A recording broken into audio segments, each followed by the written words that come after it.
What's going on, guys? What's the man, the voice of Fergus? You can't see me, but you see who's most important, Eleni from Czech Games. Eleni, how are you? I'm good, thank you. Good. Thank you, Neil. We have here at PAX Unplugged. Oh, yeah, I forgot where we are, PAX Unplugged up in Philadelphia. And we're here to look at some of the latest and greatest innovations and creativity in tabletop games. And Eleni is here to tell us about his first game, SETI. You may be familiar with SETI with the big radio telescope searching for extraterrestrial life. So SETI stands for Search for Extraterrestrial Life. And they have a game here about this. So, Eleni, tell us all about SETI. Yes, thank you. So SETI is our latest release. It's a resource management, space exploration Euro game, and it's based on real projects and technologies. The designer of the game, Tomáš Holek, is very much like an astronomy enthusiast. So you're gonna see a lot of actual space things in the game. So basically, you play as a space agency, and you're trying to explore the great beyond, and in the hopes of finding some traces of extraterrestrial life. So each player has one player board. I don't know if you can see it. And in here, there's all of your main actions you can do in a turn.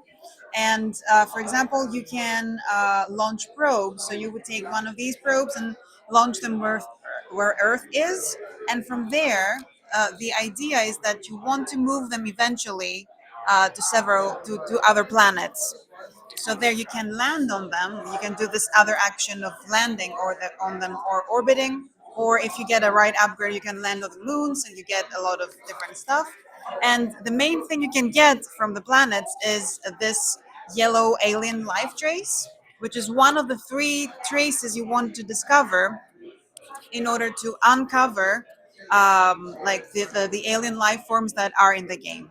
We have two of them face down in each game, but there's five in the box, so you don't really know what the game is going to be until you discover them. They're very different from one another, and they change the game a little bit. So you need three of these traces. One of them is the yellow one, and then you can get the pink one or the purple one from using your telescope. Another action is the telescope action, and you look where Earth is, and in that sector, you get to use your telescope and send signals and receive data. So you would get one of the datas that are here. You would put it on your supercomputer, and instead, in exchange, you'll put one of your tokens there. And this works with majority. So when the sector fills up, each player that contributed gets like something like a publicity point, for example, and then whoever has the majority gets the trace. So they get to place one of the tokens on one of the two alien life form boards on that color. And also the data you collect from there, you can put them in your supercomputer, you can power it with another action, and then you can find the third remaining trace, let's say. So players will be finding the traces during the game. That there would be like different color tokens on there. You don't have to do it all by yourself. And when it fills up, you uncover the alien life, the first one that is in the game. In this case, is Oumuamua, which was an interstellar object that we found orbiting in our solar system like some years ago. So this is like an actual thing that happened. But in SETI, instead of like, because it actually left our solar system way too early for us to analyze it and research it, in SETI, it did stay. So it becomes part of the solar system and you get to analyze it and research it. So it comes with when you get a new alien life form, you get some new cards. You put this on the board, so it becomes part of the solar system. You get some exofossils, and it adds new ways of scoring points. So this one in particular, it has like some very juicy points over here. So ideally, you want to race to find four exofossils so you can discard them and get the 25 points, for example. And there's other things as well, like you get a lot of rewards by landing on it and so on. So this is one of the alien life forms. And one of the things that people get excited about that I haven't talked about yet is the fact that this spins, like the solar system is spinning. And how does this happen? So you will be gaining publicity, and you want to spend that publicity in order to get upgrades. And when that happens, you slot them in here, and the last thing you do is you move this marker, which reflects the passage of time. So you would move, if you move here, you would move one of the rings. If you would move it here, then you do two of the rings. And it also moves shifts like things on the board.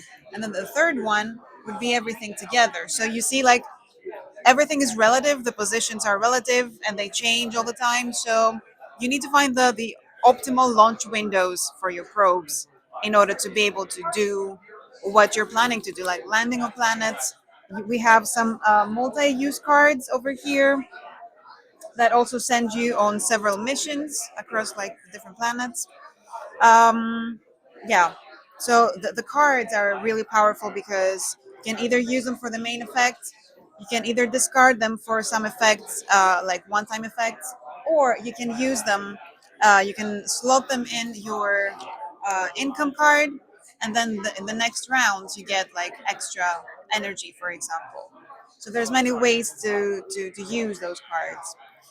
And in the game you will be focusing on different things depending on how you're doing. Like, for example, when you cross some golden points in the scoring track, you will be choosing your end game scoring. So depending on if you're first or second or third, you will get um, more points for completing certain sets and so on. So you have the chance to adjust a lot, like during the game, because these are picked throughout like the entire course of the game. And this is pretty much said it, like the main gist of the game. So, what's the number of players for the game? 1 to 4. Yes, Okay. 1 to 4. There's a solo game Okay. in which you use the backs of the player boards. I can show you.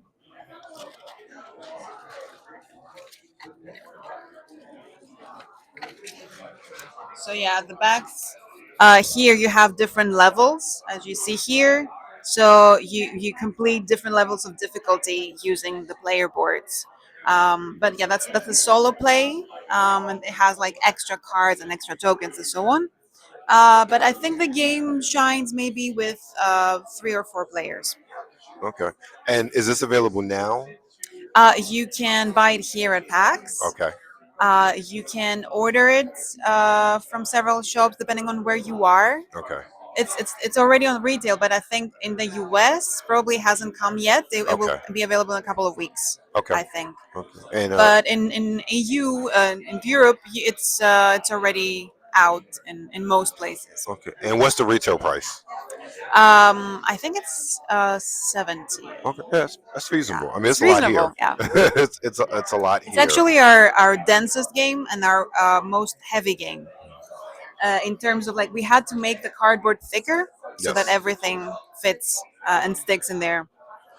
So there's a lot of content, So, actually. with say 3 players, what would you say the average playtime would be? Like, how long would a game last? It's about 40 minutes per player. Oh, okay. Uh, so I would say, yeah, a bit longer than 2 hours, Okay, maybe. that's yeah. That's what it's very detailed. There's a lot here to do, so I can imagine that it would definitely take a There's a while. lot, Yeah. but I think once you get like the player board thing, because it lists all your actions, then it Yes. becomes very intuitive.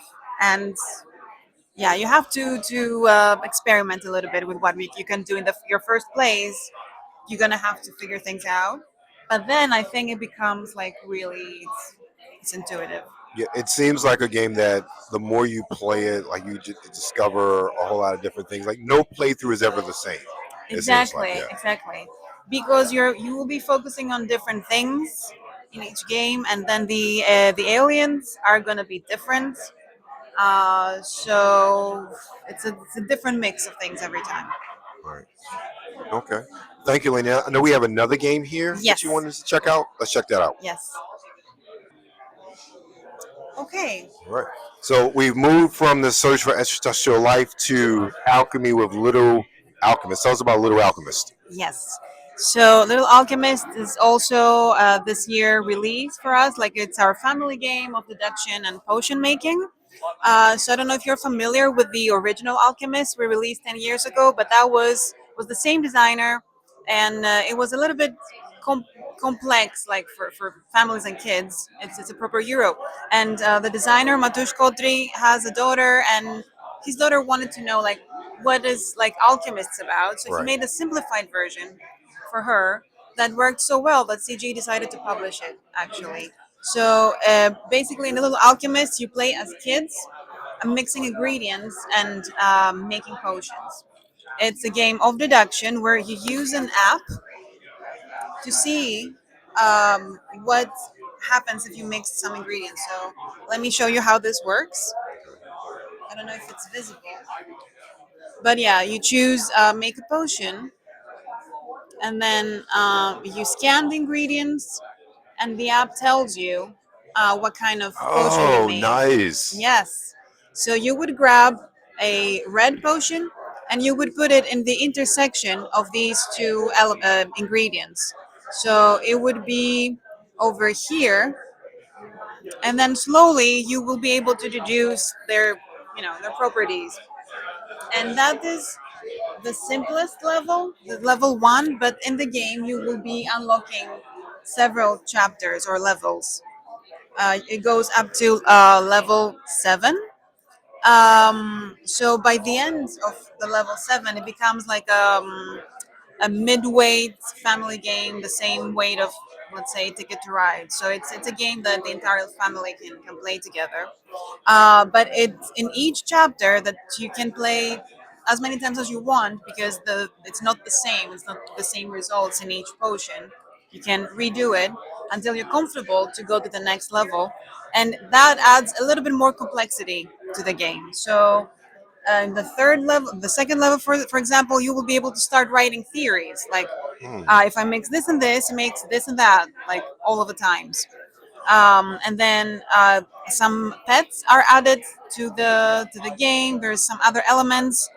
The deduction grid becomes bigger, so you would be adding, like it would become a proper full-on deduction board that you will be able to go similarly to the alchemist level in a way.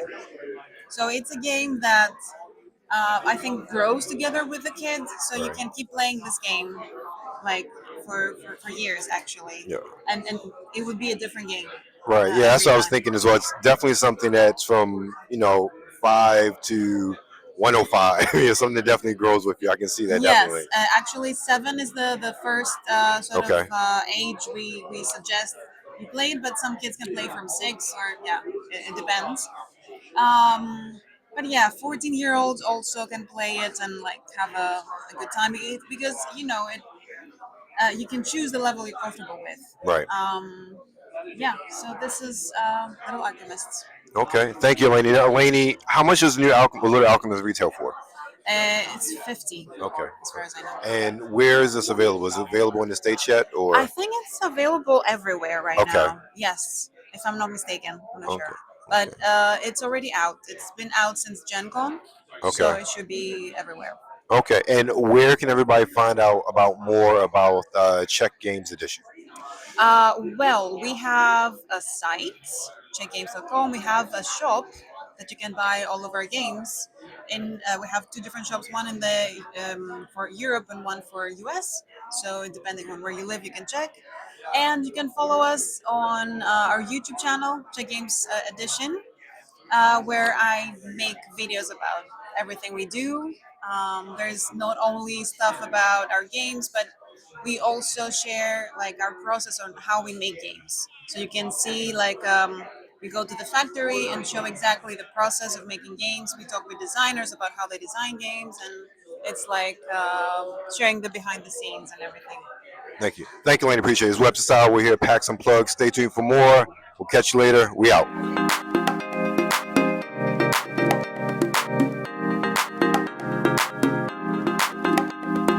Well, hello, hello, baby. This is your lovely Misty Stone, and you are watching Webster Style with me.